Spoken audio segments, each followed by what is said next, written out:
Unë nuk dua të ndaj fëmijë nga nona. Ka rënë djalin tokë, unë shikoja. Po e qova pram tek mjeku, jo një herë.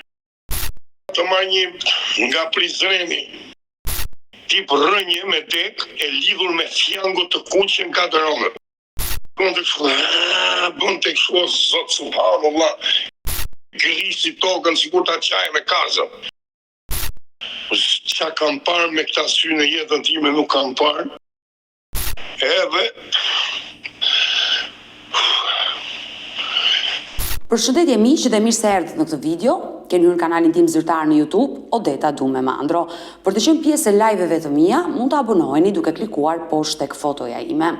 Ditën e sotme do të sillim një histori ndryshe nga ato që ju keni parë çdo paradite ora 10 që jam live me ju. Do të jetë një baba, Dario quhet, është nga Burreli, i cili do rrëfej historinë me bashkëtuesen e tij. Një histori që është bërë mediatike, ku përpara disa viteve një skandal doli me një hoxh nga Prizreni, i cili kishte marrë përsipër të shëronte një nën dhe pikërisht bashkëtuesen e Darios, e cila sipas tij ishte pushtuar nga xhindet dhe u akuzua për dhunë hoxha, pasi videot që u publikuan ishin shumë të rënda. Sot ish bashkëtuesi i saj, Dario, ka vendosur të rrëfej këtë histori, kështu që do hap dritaren, do ftoj menjëherë Dario. Dario, përshëndetje nga Tirana. përshëndetje. Më ke dërguar një mesazh përpara 2 ditëve ose 3 ditëve, nuk jam e sigurt, dhe kuptova që ke një problem me ish gruan tënde. Po. Por çka ka ndodhur? Do t'ja filloj nga e para, apo do t'a nis kështu? Po, mund ta nisësh nga e para dhe po të dëgjoj. Kam qenë në një bashkëtesë me nga Tirana, e cila ka bashkëtuar me mu, po ftoj pjesërisht, jo gjithmonë, sepse kemi pas disa probleme dhe konflikte nga problemet e saj shëndetësore. Unë arrita dhe përfundova dhe në burg nga kjo gjë. Pasi nuk dua të shaj asnjë non në botë, sepse unë vi nga një non, si ti dhe gjithkush, dhe unë për çdo femër në botë kam respekt dhe respektoj pafund nga ajo që ne vim nga një femër, kuptohet. Me emër të Allahut gjithmonë. Pas disa kohë, pas disa probleme, arrita të përfundoj dhe në burg, siç ta thash dhe më parë, sepse nëna e saj bëri disa denancime të rreme, puna e tyre nuk ka problem, që unë as kisha vënë dorë në familje, as kisha prek familje, e vetmja gjë që kam pas një debat në bashkën e shtëpisë time, ka qenë kur kanë ardhur nga Tirana, se thonin media që unë e kisha sekuestruar, si me thonë bllokuar atë vajzë brenda, se lidhja të dilnja, rrifnja, torturonja, pashallah, unë e Kur'anin familjar nuk është e vërtetë as pak. Gjithsesi s'ka problem se mediat atë punë kanë. Më bëj qefi që jam live këtu me ty sot për drejt sot me ty, sepse di që i ndiqni gjërat saktësisht dhe perfekt. Problemi ka qenë këtu. Unë e kam dërguar atë zonjë në Tiranë bashkë me nonën e saj, pasi unë kisha këmbën e thyer. Isha me paderica, më kishte vdekur nona, rahmet pas shpirti i saj, dhe ata kërkuan marrin dhe djalin. I thash, po pse djalin deri në Tiranë? Thash, lere djalin këtu, kisha punëtorët në atë kohë për një punim që bëja në shtëpi. Kam thirrë një taksi, i kam thonë sa kushton, më ka thonë kaq, kam paguajtur taksin dhe i kam dërguar në Tiranë. Kam gjetë psikiatrin atje për ta shëruar.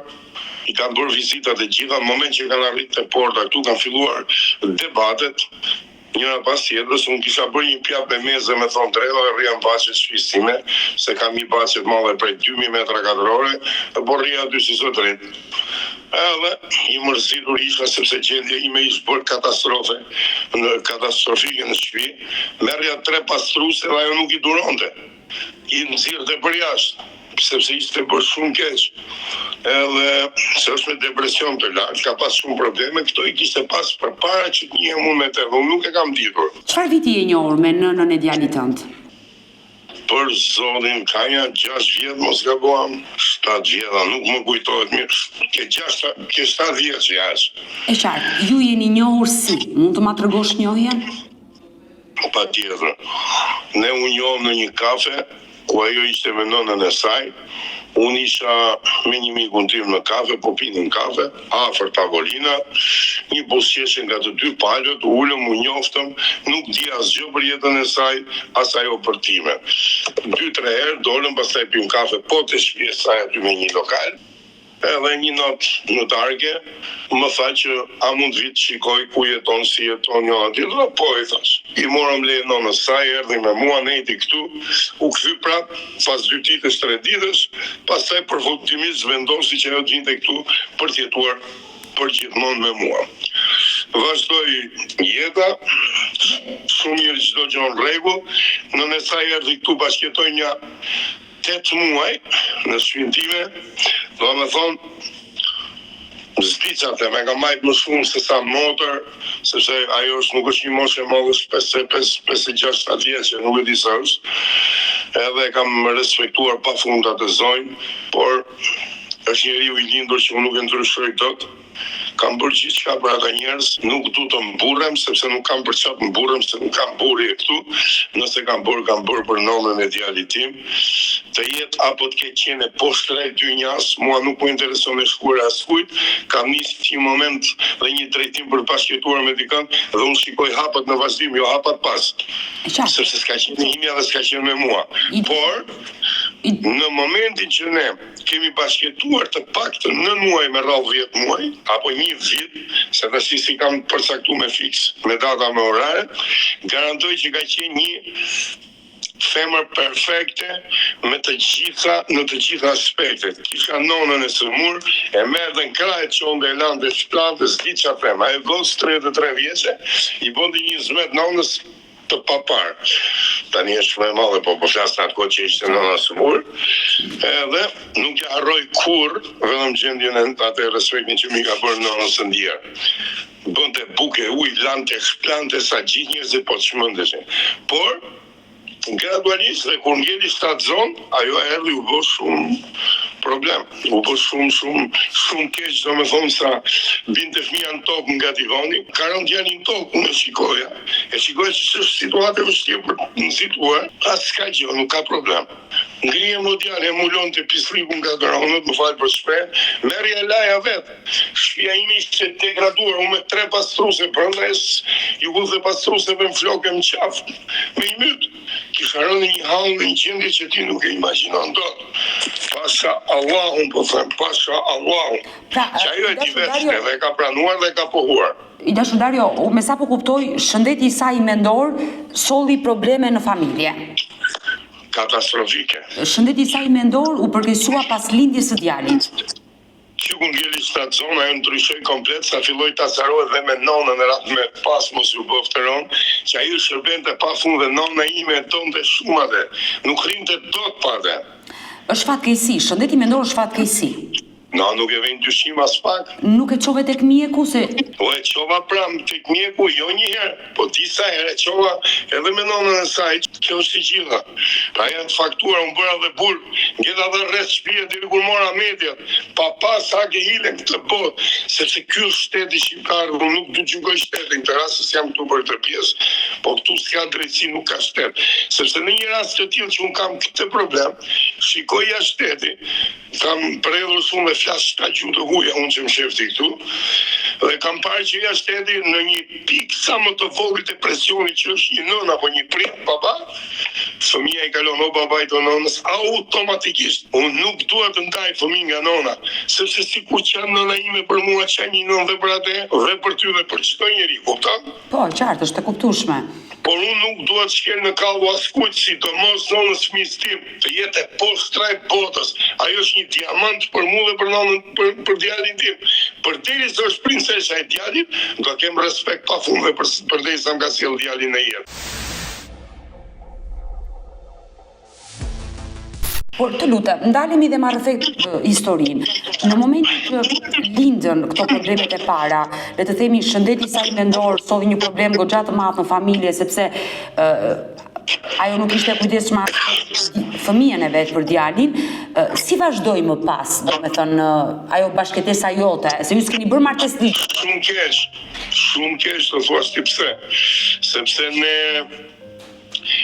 plus kësaj që ishte një depresion i jashtëzakonshëm dhe një sëmundje që më sarria ta kuptoja gjallë në botë, ajo ç'bënte në një moment që unë flisja me te apo çoshte nga gjumi, thoshte që nuk më lejnë. O bo, erdhën, më kapën sikur gjindët, subhanallah. Dhe këtu te shtëpia bënte kështu me dorë që më kam dhe videot, por s'ma ka kthy një telefon pregurie për shkopis akoma që e kam fituar dhe me gjyq, u bën 2 vjet e gjyq që s'ma japin, që unë e kam fituar dhe me gjyq dhe nuk s'di qa them. Jam shumë i neveritur dhe i mërzitur, më falë për shpejnë në këtë rast me shtetin shqiptar. Edhe bënte kështu me kish qarpri erdhje. Po ku është qarpri më dhe s'ka qarpri më, qetësohu të lutem, veja një sure në televizor, suren El Fatiha, Iqe, thoshte nuk e duroj tot, ulërimat e saj pa fund. Arrita të marrë një nga Prizreni, një shek kujtim popën, e solla këtu. Unë me drejt Zotit të ndihmoj shkolla dhe burgja, subhanallah, nuk di qa them, të bëja më të mirën për nonën e djalit tim, më kupton apo? E qartë, e kuptoj.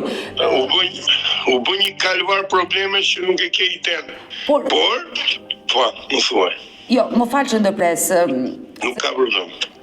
Në momenti që nisën këto probleme dhe ajo kishte probleme të rënda me shëndetin mendor dhe janë të rënda të gjitha ato situata që ti po më tregon.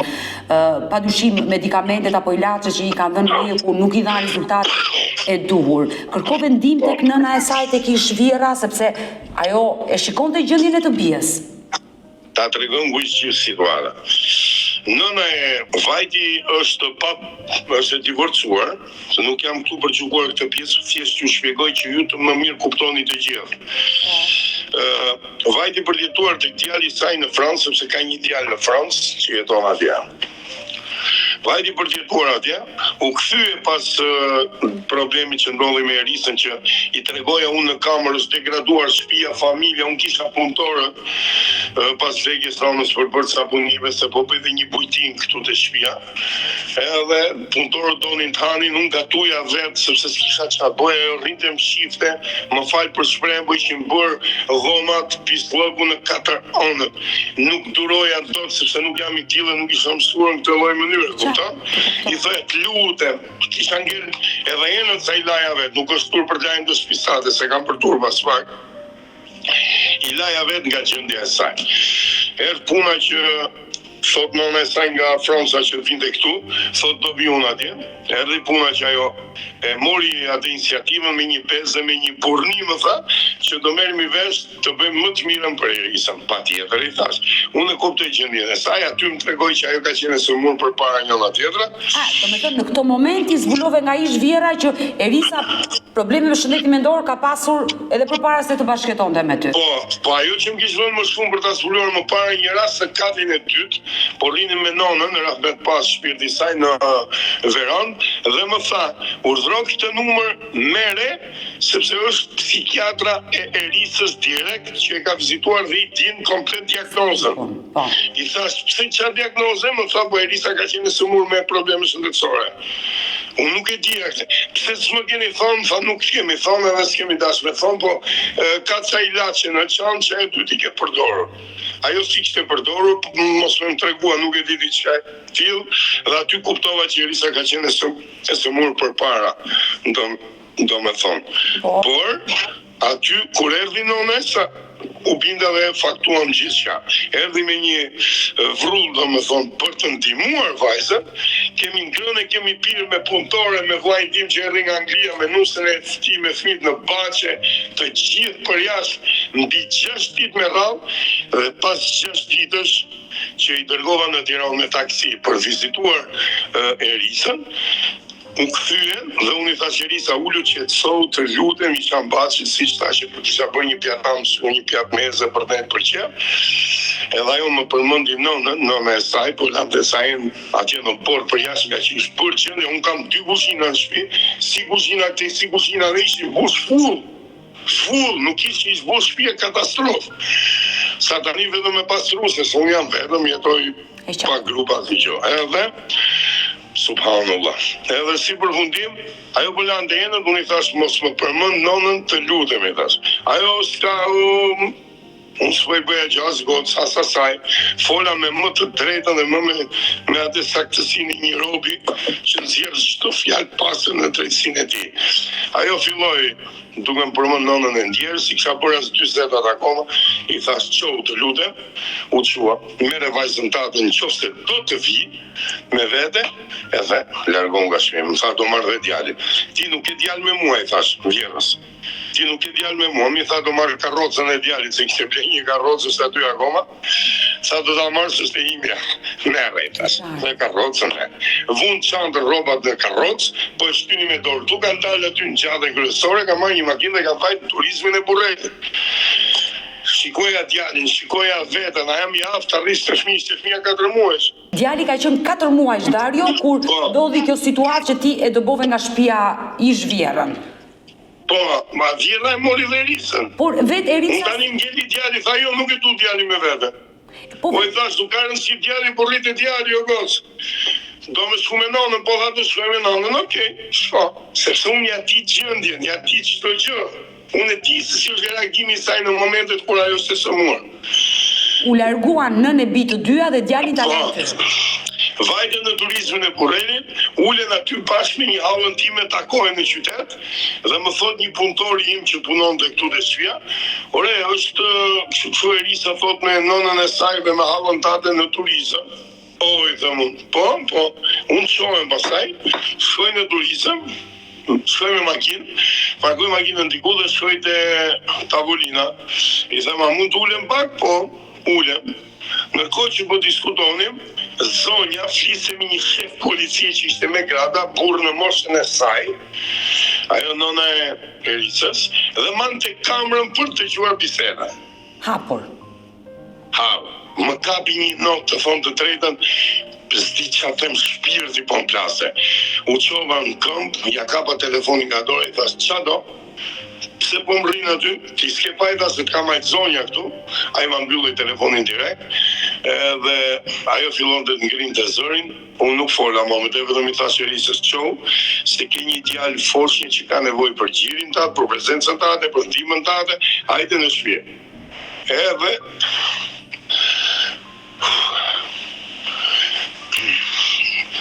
i tha o mami qa bëj? Tha jo, i tha nuk do shkosh. S'ka non, ka nona mbi nëna. Ajo është nona që nuk di të kuptoj të stabilizoj gjendjen e fëmijës vet. Sepse ku një fëmijë kalon në zemimi aventura dhe vjen një moment dhe bashkohet me dikën, mundohu dhe rahat ke Zoti me tonat mirat e kësaj bote, mundohu t'i japi shkurajon e dur për qenë familjare e tenë, për fëmijën e saj, familjen e saj. Jo t'i thuat, ik ti se t'mamami, ik ty mi fugoni ti se t'mamami. Çdo minutë, e kupton? E qartë, pra, ish bashkëtuese e jote ka pyetur nënën, të vinte me ty apo ti ikte me ty? Po, e pyete gjinte me mua, po jo, ajo i tha jo. Unë qova në kombi, thash i pa fsharin, hyva makinës erdha këtu dhe ngella me djalin ty 1 muaj e gjys, e laja, e shplaja vetë, s'kishna qa bëjqa i vetëm, i zbota peti këtu gjithë çokolata e gjëra, flia me te këtu, s'vëzim të gjumi gjithë natës, rria duka e parë, se s'kisha majle e fit, vogën jetën time. O, sot që situatë nga më kaluar, dhe unë kam një nostalgji për atë djalë nga kjo që kam kaluar disa komete që unë po të shmëndre. Unë po luj menç nga gjendja ati djali, kam shpenzuar shumë, po shpenzoj shumë dhe disi kam hyrë në një rrugë të gabuar, me sa mendoj unë, të jetesës time brenda shtëpisë, brenda 4 qosheve të murit, sa nuk e di mos do kaloj me një depresion, me një gjë të lartë, sepse nuk mundem mos, sepse kam gati 1 vit që unë shikoj djalin tim me sy. Dario, do ndalemi dhe tek momenti, sa i është kyçi i gjithë i live që ti s'ke kontakte me djalin. Patjetër. Por në atë 1 muaj që djalin ajo e la aty, nuk kontaktoi asnjëherë të pyeste nëna për fëmijën? Fare. Por pas disa ditësh më thot vllai që kishte ardhur nga Anglia, më thot më ka thënë Erisa që të shkoj ta takoj në Durrës ta marr me vete. Vllai ishte me nusën dhe me 2 fëmijët e saj, ti ka 2 vajza. I thash patjetër, sa të shkoj ta marr me lejen tate, patjetër i thash, është nona e fëmijës. Patjetër. si do që t'jetë puna, shkoj e mori e solin shpi, ra prap djali nga divani kur flinim, se fletin divan aty unë divan tjetër, ke një dhom ma tonë, se nuk vajt nejse, s'ka rëndësi. I thash o rista djali as, s'bënde për shtypja asgjë do me thonë. Atë dite, të nesërmen do me thonë, i kam fol me goj disa fjallë, pse e risa kështu, pse kështu. Kemi dalë në bache, kemi shirë një tavolin, kemi gatuar, kemi bërë një pult pjekur e kështu, unë me risën, dhe me djali që i kishim në tjep, kemi ngrënë, kemi pirë në bache dhe më bje një numër i policisë që ishën kodi furur nga nona e saj kjo. Me një misësi të saj që kështë pas të vjetër të rajni numër 4 në Tiran, kjo është e vërtet dhe nuk e lu topi, edhe më bjerë telefoni shefi krimeve të Burrelit, më thotë, qa bo si e mirë, duhet vishte një polici për një sjarin vogël, bashkë me pasorën, apo të vitë marrë në jo, i thashë, s'keni si marrë mu me grunë këtu, se nuk jam as për ambulancë, as për s'kam bo as krim, as jo, vi vetë, jam shtetas shqiptarë, vi vetë, se di vetë në fajtor brasjo. Por u çudite, kur të ra telefoni dhe ishte... Po, normalisht se nuk di asgjë. Edhe, në fakt, pak para ca ditës kisha bërë një për praktikë të fëmijës minoren. E kisha bërë për i risën, por e ndërpreva se më mufim së me rrigesë që janë në djalin në burg, sepse nuk dia, por pasi ajo reflektoj dhe kontaktoj, dhe u kthye në shtëpi unë kisha bllokuar. E troqet në mbrapa, e qartë, e kuptueshme. Tani, në momentin që më thritën ata, unë shkova të policia me makinë, u parkuma aty, spritën tokë, shifja vetëm reagimin e risës ishte kthyer në një tip subhanallah, shedu la ilaha illallah, shedu Muhammed Rasulullah, ishte kthyer në një gjendje si e kërcyer, ato syt brenda në një ngjyrë tjetër komplet, s'di çfarë them, sot më fal, subhanallah. Kemi vajtë policia. Kur kemi hyrë në katë të dytë, kam bërë shumë pa drejtësi, pa mjekoligjor, pa psikiatër, pa s'di çfarë them. Nuk di çfarë them, kam bërë shumë gabime, më kanë marrë telefonin, ma kanë marrë me respekt si në fillim, se s'lejohet në 2 minutat e dhoma, pastaj kam mbyll dhomën, qa është bo, qa së është bo, nuk digjo vetëm se di që në 12 e gjysmë natës, më ka thonë shefi krimen që unë e kam bërë këtë që kam hap kamerat, videot, gjitha. I thash, kush je ti që prek privatësinë time, se në privatësinë time. Sepse unë janë hapur kamrat, di që ka një prokuror rrethi. janë hapur kamrat e shtëpisë tuaj. Jo, kamrat e telefonit. Do me thonë, qa ishim bërë video gjëra, më falë se nuk e përcaktova sakt, kërkoj ndjes. Janë hapur videot në telefon, do ja thoya thash janë hap kamrat. Janë hapur videot në telefon të personi që kishte ardhur për shëruar risën dhe i bën mediatike, i transformuar jashtë mase, i transformuar në këto video. Që në realitet a është i mirë, a është i keq, Allahu e të noftë nëse është me faja e njëri. Të më tregosh pikërisht këtë pjesë, sepse unë e mbaj mend shumë mirë kur rasti u bë mediatik i një personi nga Prizreni për gruan tuaj që le të themi ishte një dhunë që ushtronte ndaj saj, jo një shërim shpirtëror. Ma trego këtë pjesë, çfarë ndodhi, Dario? Do ta tregoj unë këtë pjesë. Unë personalisht nuk mund ta quaj dhunë, pasi ai njeri ka ardhur në shtëpinë time, mbas ai bashkëpunon me gjindët e pisë, sepse ke gjindë të pisë dhe gjindë të mirë, që i falen Allahut. Tani, vetëm 1 minutë. Dario, dua të ndërpres 1 minutë. Gjatë këtyre minutave që po flasim e kuptova që je një besimtar musliman.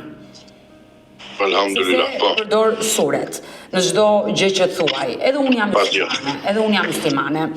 Dua të them që pavarësisht se një pjesë e mirë e njerëzve besojnë tek këta njerëz që hiqen si të shenjtë, që mund të shërojnë, në mënyrë kategorike unë si Odet nuk besoj. Unë besoj vetëm tek Allahu. Unë besoj tek mjekësia, te doktori, tek shkenca dhe jo te pjesa e këtyre njerëzve që bëjnë këto gjëra, por të mirë kuptoj, ti për gruan tënde ke bërë gjithçka, ke shkuar të gjesh dhe një njeri që ndoshta me energjinë, fuqinë e tij mund të shëronte gruan tënde. Ti e more e pagove për të shëruar gruan. Ma trego çfarë ndodhi. Do ta tregoj unë gjithçka. Dhe kjo është shumë e vërtetë. E para punës, unë i besoj vetëm Allahut subhanallah, asbin Allah, unë kam vetëm Zotin. Unë. Në këtë jetë të gjithë kemi marrë dhe hecim me drejtimin dhe forcën e Allahut. besoj unë, sepse na ka dhënë menjën për me blu, synin për me pa, gojën me qiu, zemrën me dashuru e kamët me kërku.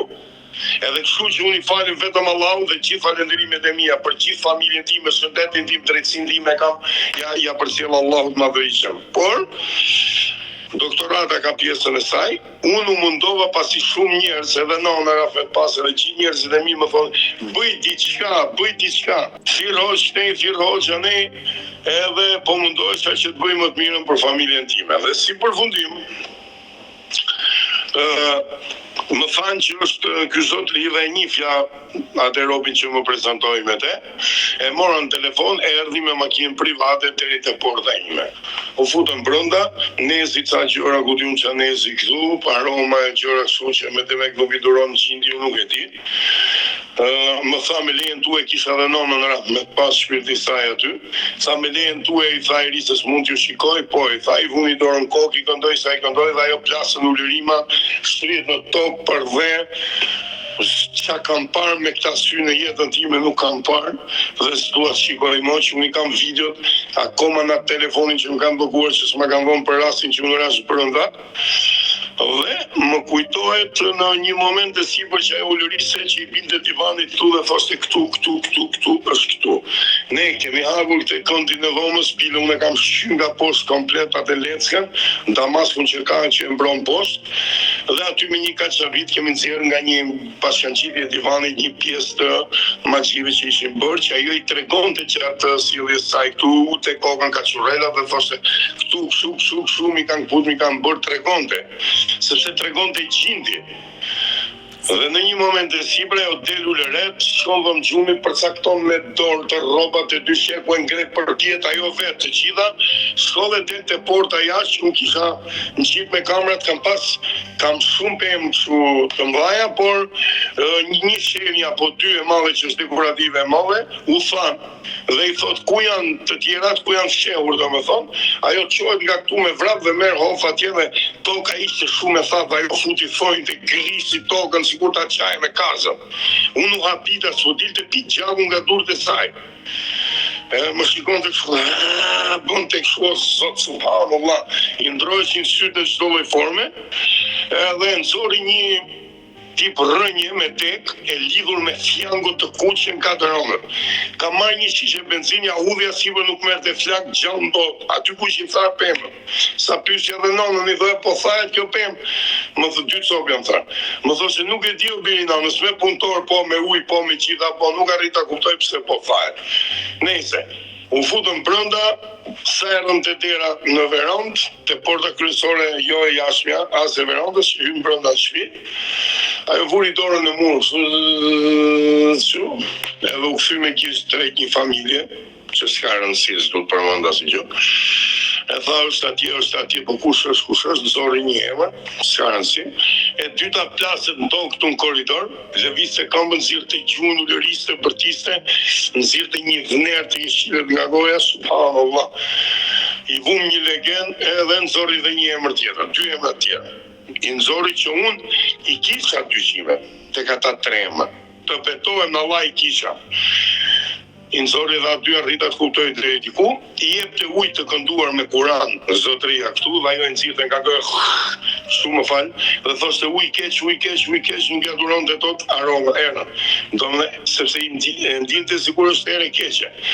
Pas disa mundimeve të zotërisë, 4-5 orë luftë zotëria, unë mbaj mend që ai më ka hequr këmishën në dhomën e gjumit, këmishën e tij, se kërkova të ndrohet, nuk pranoi dhe më thash i si është bërë trupi im si komplet nga rrafja e gjindve, që kanë goditur gjindet atë. Ul aty Elisa në divan, kapi dorën e tij këtu, po e pret kështu sikur po kërkonte një gjë. I tha çfarë shikoni, tha shumë ushtar, i tha ajo. Sa çfarë shikon tjetër, tha shikoj disa drita. Po tjetër, një pjesë fort sallall dhe mbrohesh disa gjëra të tilla se si kujtoj të gjitha. Dhe Elisa vazhdoi në divan. Eudhu billahi minash shaitanir rajim, bismillahirrahmanirrahim, ashhadu an la ilaha illallah, ashhadu Muhammadur rasulullah. Ajo që s'ishte falë në jetën e saj.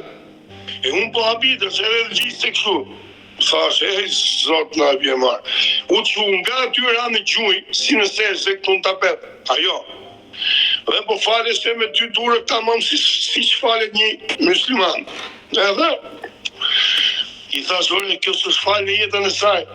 Sa gjindi po falet, është i penduar para Allahut. E unë në këmbë përballa saj ishte në gjuhën po faleshe, i thash ore kjo nuk ka mundësi tjetë. Ore më tha kështu, po nuk besoja. Nëse kjo Dario është histori e vërtet me këtë episod, më shokove, është rast për të studiuar, është Pasha Kuranin, edhe kokën e Darius, edhe mos e pasha gjallë, edhe shpirtin e 2 prindërve shumë e vërtet dhe kjo nuk ka pikë diskutimi dhe unë kam prova për te. Kam prova, i kam gjitha me fakte. Por çfarë ndodhi më pas? Ky person që me këtë energjinë e tij arriti të ishte magjin nga bashkëtuesja juaj apo shejtanin brenda trupit se nuk di si ta përcaktoi, çfarë ndodhi më pas, domethënë? Do ta them unë, në një moment të sipër, pas si u shua çdo gjë ne dolëm të hanim pinim në verandë, kisha një 15 shishe whisky këtu si për buzinë komplet origjinale dhe më tha çan këto, mi nxirr të gjitha për jashtë. As një pik alkooli, unë i kisha për zburim shishe tani. Pas kësaj, që hëngrëm bukë me zotrin në verandë, fakt kjo ishte para se të lindte djalja. E kuptoj. Kjo situatë. I thash që si bëhet, i thash unë sepse më habit fakti që unë nuk po bëj dot një fëmijë, thash. Nuk besoj që kam probleme nga vetja. Më tha, jo, mos e thuaj këtë, më tha. Ai se qa foli në përdhombe dhe më tha, ma jep dorën, i dhash dorën. Sot një vit më tha, të garantoj, unë jam filon fiseku, shekujtim popa. Sot një vit më ka thonë 2 fjalë. Të premtoj dhe të garantoj që ti do kesh një djalë të mrekullueshëm. I thash mos u tall të lutem. Më tha më jep dorën besën e burrit, kjo do jetë e vërtetë. Në atë kohë unë isha në Bruksel, ajo rrinte me nonën time këtu, unë vetëm shikoja kamerat, televizjet e tyre, çapo, ka për çfarë shpitime. Se kam 11 kamera 4K të fundit që shikoj edhe mizën të fluturu, si thon fjalës edhe jo se kisha nevojë, po shikoj se më merrte malli për vendin. E qartë. Edhe shikoja lizjet, po ja çka ju bërë në foto, në video ja u çoja. Edhe më tha që kjo do ndodhi. Okej, në kryt vitit ditem ditë që ka thonë njëri mund ka lind djalin. Po kjo është e pa diskutueshme të çohet këtë bota në këmbë, thotë jo, unë e pranoj që është po dhe më ka ndonë fakti gjallë është e vërtet. Pa diskutim për zotin dhe më ka lind djali. Dhe unë në atë kohë kisha thyer këmbën në Bruksel, isha me 2 shufra ekri në kofsh, tani jam shumë mirë operacion në Belgjik, kuptohet. Edhe kalova më tha motra që jemi në spital në Lezhë, unë motra ime, se një motrë kemi 4 vëllezër dhe vllai, nëse vllai kishin shkuar gjithë në Lezhë, e më tha që lindi Elisa ka bërë djalë me shumë foto, kalova në një qendër si sa nuk merrja do të frym nga qefi. Në jetë të fjalës. E qartë. Por në kohë nuk fleta do të prita do të hape një farmacin mjes aty dhe më tha farmacisë, më tha kis pas toni, se një fjafa çka ka toni, dhe që po pa respirej, dhe që kam një stres ashtu dhe s'moj me marrë frym, tha, qu'est-ce qui le passem, tha, çka ka ndodhi, tha, ka li një djalë. Më tha, prit, të tjerit i ke bukur ishte më i ri, ta di që ke një farmose, tha, ta ka dhëmë të, do me thonë, i ka të i kaluar i ngrenash i qefi, edhe tha, ke vetë momentale, më tha, kokra e kalova, do me thonë, isha. I dashur Dario, në momentin që ndodhi kjo me atë person nga Prizreni, Hoxh, çfarë ishte, Elisa u përmisua? U përmisua një periudhë, po thuj se një 3 muaj, 4 muaj, jo totalisht, se vaj vetë më tha, sepse kjo qohështë të dera këtu në përmure, vinte dorën, qonte typte, ku ta shpjegon, atje lartë, ku se mund që është 1 sekund lutem. Tavani. Vinte dorën këtu të dera, për shembull, donte me fut durët atje se po ka në gjotë fshehur, të mure lartë. E kupton? E kuptoj. Dhe i thonte mos më mastroni, thonte ai se nuk ka gjë aty. Jo ka, jo s'ka, jo ka, jo s'ka. Sa të marrë një ujta piklude. Edhe, më fale. Jo, nuk ka gjë. Jemi në një live që është e kuptueshme. Mund ta marrësh ujë. Urdhra? Ndërkohë po e marr. Të bëf mirë. Të bëf shëndet. Amin. Faleminderit. Edhe unë kur kam parë media të them të drejtën në deta, jam shkëpuar totalisht sepse kanë bërë një lloj forme që më turp nuk ka. Dhe ndalemi këtu, sepse ti shkove në polici nga një denoncim që kishte bërë ish vjera juaj, policia të mori telefonin dhe këto video në momentet e ish bashkëjetueses tënde me atë Hoxh, policia i bëri publike derisa arritën në media. Po, pa urdhër prokurorit pas gjë, në kokën tyre. Po. Në kokën e tyre, fal vetëm ta pipa kujt të lutem. Patjetër, Dario.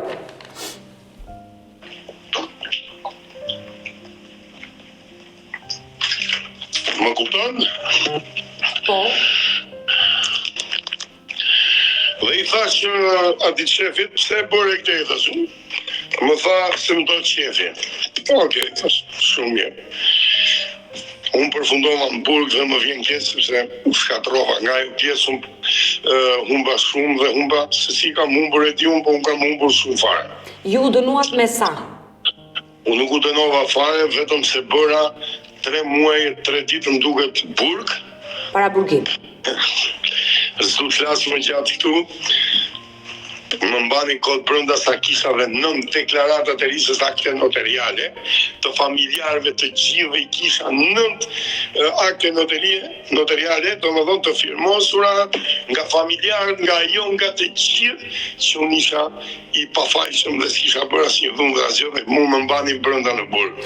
Por ju u dënuat, le të themi nga gjykata, për shkak të lidhjes me Hoxhën, që të lidhjes me Hoxhën dhe si dhunë në familje, si që bën media, se ti e ke parë, besoj. Po, e kujtoj shumë mirë. Që nuk ishte lidhja pa shakuranin, o Allah, më fyf qafën, si që ka prek me dorë as një fije floku. Por ju nuk u dënuat me burg, por me arrest shtëpie. Isha në burg dhe vazhdonin gjyqet. Jo, me burg, bëra burg 3 muaj e 3 ditë. 3 muaj e 3 ditë, keni bërë burg. Dola nga burgu, më solli policia në shtëpi dhe firmosa, që unë arrita në shtëpi. Me arrest shtëpie, bërë dhe 6-7 muaj arrest shtëpie. Më shkatruan.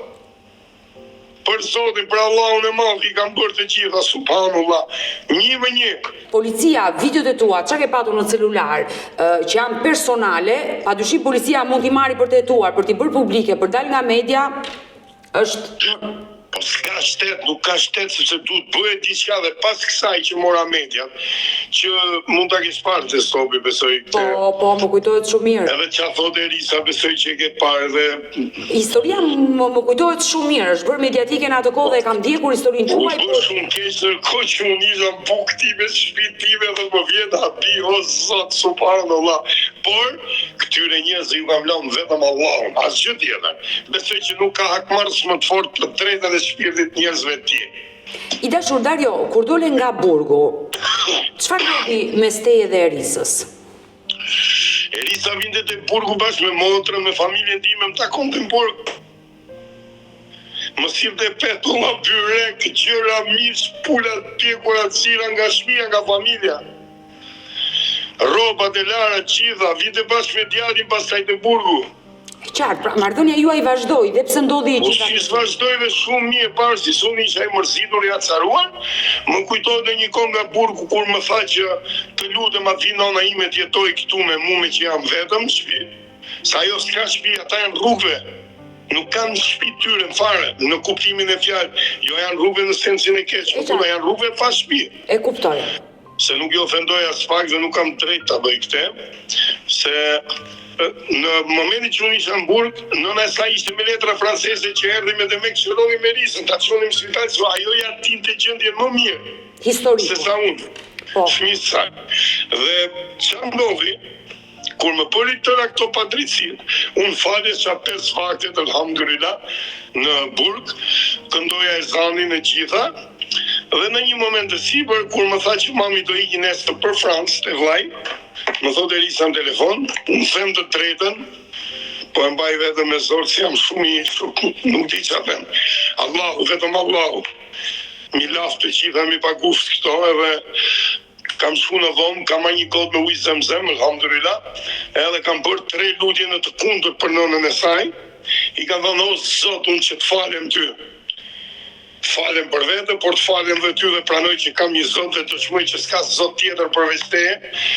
I kam thonë fjalët e mia, më ndihmo dhe jepi kosur me të keq asaj gruaje, kam bërë 3 shëndete me ujin zemzem që të ma shlysh pukën që ja kam dhënë me shpirt dhe ma ka kthyer në haram. Të nesërmen ajo niset me letra franceze, niset dhe në si që Hungari e bllokon policia dhe japin 10 vjeta, 5 vjeta, 15 vjet ekspuls, morën fund letrat e saj. Sepse nuk e di Allahu është një dhe vetëm jo Zoti qofshin fal. Dhe kur kam folë me Erisën, wow, më tha Toni se Toni më thrise, sa e zun haqet e tu e zuri puga jote, tha nonën time. Pse? Se i tha që jam lut, sa e ja doqen qitha dhe i kam dhënë ekspuls. Pra, në i farë mënyrë edhe vetë Erisa ishte kundër nënës, pra atë që të kishte bërë. Pa tjetër, gjithmonë ka qenë kundër nënës, por nga smundja, ajo nuk di ku të mbështetet dhe ngrohtësinë e gjen tek ajo. Sepse ajo e përkrah qoftë edhe me një bar pislëk mbi kurriz. Dhe ajo gjen strofumin e saj tek nëna, e kupton? Po. Ka shumë gjëra vetëm ti jem privatisht unë me ty në tavolinë, të them sa gjëra ti do luash mend që edhe nëse s'ka dritar apo terë do t'i pish murit me kokë ta qash nga ato që do të tregoj dhe do t'alesh. E qartë, por gjëra që nuk do t'i bësh publike mos i bëj. No, nuk du t'i bëj publike as pak. Po, dhe çfarë ndodhi më pas? Edhe të kuptosh se çfarë është ajo oj none, çfarë none është ajo, aty do më kuptosh. S'ka më bërë, nuk di që atë them supam, nuk e gjukoj fare, por gjukoj pjesën e ndërhyrjes në familjen time dhe përcaktoj diferencën e asaj të reagimit ndaj vajzës me një s'di që atë them s'flas do, ma nuk flas. I dashur Dario, ti dole nga burgu, më trego si u ndave me djalin tënd dhe me Erisën. Nuk u ndava zemër me kuptim më mirë fjalës, nuk u ndava. Por ajo duke ngrënë, duke pirë në bashkë që unë kam jam rehat të Zoti, nuk di që them alhamdulillah, dhe gjithmonë ne hanim pinim në bashkë, barbecue, gjëra punëtor, gjëra na shërbenin pastruese ka 3 copë, pas sanitare, si ta them më ndryshe, se unë malok jam nga Burreli, nuk e përcaktoj në gjuhën letrare shumë bukur. Jo, i kuptueshëm. Duke ngrënë dhe duke pirë, Erisa lënë bukën aty dhe ikën me vrap. Erdhën më kapën, nuk di ç'a bën, ja fut me vrap rrugë. Kam dalë natën duke kërkuar me presektora, kam qetë nëpër ferra duke u lërit. Dhe në një natë me vllajën mendonin që ajo ka rënë nga ura e matit me presektora. Ç'a them ç'a kam vujt materiun vetëm shpirti ma di dhe çfarë bëj dhe pur, kjo është krim. E qartë, shëndeti mendor është problem serioz dhe shumë madhor dhe ati që i bie në familje e di mirë çfarë do të thotë dhe këtë pjesë ta besoj, vuajtje që ke hequr me atë. Por gjithë problemi dhe ideja është si mundet gjukata, nëse ke çuar çështjen gjukat, t'ja lër kujdestarin një nënë që ka këto probleme madhore me shëndetin. Unë për te po them që u bë një padrejtësi nga policia e Burrelit, jo se duan dhe ata, aq kanë bagazh, nuk kanë më tepër. Por në një rast të tillë duhet të kesh fakte dhe prova të bindura për ta futur njërin në burg, mos jo është kjo ka për fund rrobën burg kot. Ka bë një denancim një rob aty thot Toni ka vrarë George Bushi. Po jo mor vlla, mund të telefononi ta shikoni që George Bush jeton. Ku e vrava unë? Si mund thosh e vrava unë shkoj bëj burg dhe ai jeton, a kupton çfarë do të them?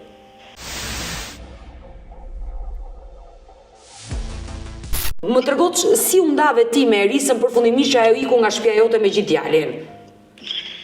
Moj, motra ime, jam darë 10 herë prapë mas kësaj, 17 herë apo 19 herë janë bërë të gjitha bashkë, që ajo ikën, nuk din që bën, del në rrugë me një fugon, e pret nëna e saj direkt sa të sprezi, pra e përka ajo në të shtrembur gjithmonë. Një rast më kujtoj që bëm debate dhe morëm babajnë e saj dhe ai ka ardhur ka jetuar këtu pak, ka hëngër ka pika nejt me ne, edhe kemi shkuar shumë mirë, sa ajo ju kërconte dhe babajt e mjes, ti si e baba, ti e kështu, ti ashtu, se kapta ajo e vetja. E qartë. Unë e kuptoja, më thoshte Lores, unë ja di gjendje, më thoshte mos i fli fare, okay, si flisja. Sa një rast ju kthy dhe nënës time të ndjerë, mos ju poftron aty njo, sa unë u habita, si ka mundësi, më iku mendja, ç'a po ndodh me këtë vajzë, po kishte ardhur faza e saj që nuk dinte ç'a bonte. Edhe për këtë më vjen shumë keq, nuk më vjen keq për veten, më vjen keq më shumë për publikun që jam i poshtruar për publikun në një farë mënyre me ato qese që kanë bërë policia e Burrelit, me idiotësinë e tyre, sepse nuk duhet ta bënin këtë, pa mjeku ligjor, pa psikiatër, pa që janë këto gjitha me radhë, se nuk i kam të gjitha mend tani, se nuk jam i freskët, as i qetë, edhe mu kanë bërë shumë pa drejtësi, por gjithsesi të thash dhe njerë, ja kam lënë vetëm Allahut më dhe nuk kam që gjykoj unë, se nuk e gjykoj këto pjesën e shtetit, se shteti është ai që na gjykon neve, na dënon neve, na i bën gjithane, si për mirë dhe për keq. Dhe kështu që nuk kam që them fjalë tjetër, unë tani kam arrit me një pikë që nuk di ç'a bëj më, po më plas shpirti për djalin, kam një djalë mrekullueshëm. Po tjetë si do që tjetë është fëmia im. Po patjetër. Sa vjeç është djali? Djali vën 3 vjeç në maj, me 18 maj. Sa kohë ke që nuk e ke takuar? Një vit. Por pse nuk e takon djalin?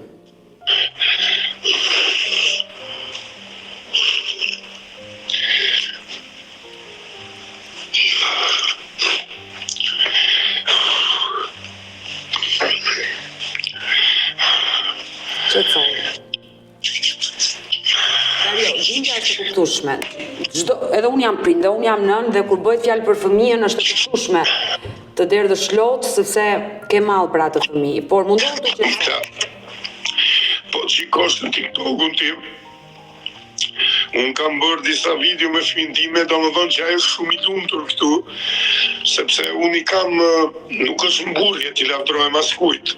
Kjo është ajo që më ka thënë Allahu dhe nuk kam që them, jam shumë rehat, jetoj mirë, kemi një shtëpi të madhe, shqyqyr Zotit, me bache, me oborë pemë dekorative, shatrivane, tani po bëj dhe një bujtine, po bëj një pishinë madhe për gjithë njerëzit, që fëmia ime këtu kishte një libertat jashtëzakonshme, dhe po të shikosh videot që unë kam në TikTok të djalit, te Toni Albanezi, se kështu e kam Toni Albanezi, po të shikosh videot e djalit, e të ngrënë e të piren që bëhet këtu, thua është e pabesueshme, do ç'a jetë bënte djali im këtu. Ata tani e marrin djalin, shkojnë jetojnë në Tiranë tek, është një rrugicë në qitë me shpari, një 15 metra më tuti aty një shtëpi duke rënë që aty brenda, një fugara, i sëmur që nuk lvisen nga krevati 60 e sa vjeç, nëna e saj e pastronte, e lante, ndronte atë, e mirëmbante dhe shtëpinë, dhe këta rrinin aty në bazë të asaj që nëna mande atë të smurin. Pronarin e shtëpisë që ishte i sëmur. Dhe aty jetonte djali im dhe unë ç'a bëra për të parë situatën mes meje dhe Erisës, të kuptoja kam bërë gjithçka, domethënë, veta nuk ta gënjej një fjalë pasha këtë pikë ujtje më vrap. Mora një 12.000 euro në xhep, vajta në Tiranë dhe mora një shtëpi me qira afër Shparit. Po, aty ku jetonin. Po para se të merja shtëpinë, mora një taksi, isha me urdhër mbrojtje. Shoh e bleva djalit një makinë 450 euro, një makinë kështu që brevin ta fri 2 orë me baterinë, me drita, me burim, me gjona ku diun. Edhe si t'ja jep i them taksiqiut, telefonoje që kam një 500 për t'ja dhënë djalit. T'ja ofronte taksia, unë dhe isha në taksi. Edhe telefonoje e tha jo, unë du ta takoj Darion. I thot, po është marrë shtëpijet me kështu urdhërmbrojtje, thot nuk ka problem, unë kërkoj të takoj, thot. Edhe unë pranova, shkova te Shpari, e pas gjendjen e saj ishte bërë u hapita që ka qenë shumë e bukur në realitet. Ishte kthyer domethënë në një gjendje katastrofike dhe më hodh me qafë, më përqafoj dhe më tha, më fal, kam bërë shumë padrejtësi, më kam dhe mesazhe që më thot, e di ke të drejtë, kemi bërë padrejtësi pafund unë dhe nëna ime, thot. Që i kam dhe me mesazhe, i kam dhe me video, kam shumë gjëra. Edhe kam bërë dhe një USB që e kam aty, që e kam filmuar Erisën duke përpiseta gjendjen e shtëpisë, gjëra gjitha, se si jam budalla. Edhe putha djalin ashtu, i dhash makinën djalit e vura makinë, u futa me dyqan, ju bleva ca kpuce, atlete, gjëra, rroba, futëm te Shpari, më tha nuk kemi çat hajm në shtëpi, më tha jemi në një gjendje katastrofike, mu vim se fëmia im, mu vim se ajo. Sigurisht se kishe jetuar me të. Po, kam hëngrë me një pjatë, kam darë një strat me të, kam darë një qap buk me të, kuptohet realiteti. Më ka larë, më ka shpjarë vetëm nonën time të ndjerë, nuk e harroj kur dhe për atë, nuk kam se si t'ja shpërblej për nonën. E qartë, e kuptoj. Flasim realiteti, sepse unë me qenë 5 milion gra, unë nonën time nuk e hudh poshtë. Unë nuk prita të vish ti bi fjala, që të tregos kush është nona ime, unë e njoh nonën time. Më ka lajm, ka shplajm, ka po burr, nuk kam si ta post për ty as për asnjë bi fjala. Mirë, i dashur Dario, sepse po shkojmë dhe drejt fundit, për shkak dhe të minutazhit, e kuptoj që historia është shumë e gjatë, do jemi të dy së bashku sërish nesër në një episod të dytë për të më treguar si vazhdoi marrëdhënia jote me ish bashkëtuesen dhe me djalin nga momenti që ajo iku, jetonte në kushte të këqija dhe ti pati të takimin, le të themi atë ditë, në atë supermarket ku i bleve ushqime, rroba dhe të gjitha. Po. Për shkak të minutazhit më duhet ta mbyll, të them mirupafshim dhe të takohemi sërish nesër bashk. Patjetër. Të falenderoj Dario. Faleminderit shumë, respekt, Allahu trujt familjarisht. Amin. Faleminderit. Mirë të dashumish, kemi ardhur në fund edhe për këtë live, siç e dëgjuat, për shkak të minutazhit më duhet ta mbyllja këtë intervistë me Darion për të vazhduar sërish nesër ora 10, i cili do t'rregojë pjesën tjetër të historisë se çfarë ka ndodhur me ish bashkëtuesen e tij, por dhe me djalin 3 vjeç e gjys që ai nuk e takon prej një viti. Ju falenderoj që ndroat me mua deri në fund të kësaj video. Nëse dhe ju keni një histori për të denoncuar, kërkoni që të jeni pjesë këtu në live modetën, mos hezitoni të më shkruani në numrin tim të telefonit 069 99 55 698 që ndodhet poshtë ekranit tuaj. Por mund të më dërgoni mesazhe edhe në rrjetet e mia sociale, në Instagram dhe në Facebook me emrin Odeta Dume Mandro. Dhe këto janë faqet e mia zyrtare. Ndërsa këtu lart tek fotoja ime mund të klikoni dhe të abonoheni, të bëheni pjesë e kanalit tim zyrtar në YouTube, ku çdo paradite jam live me këto histori reale, histori të dhimbshme njerëzore. Mirupafshim.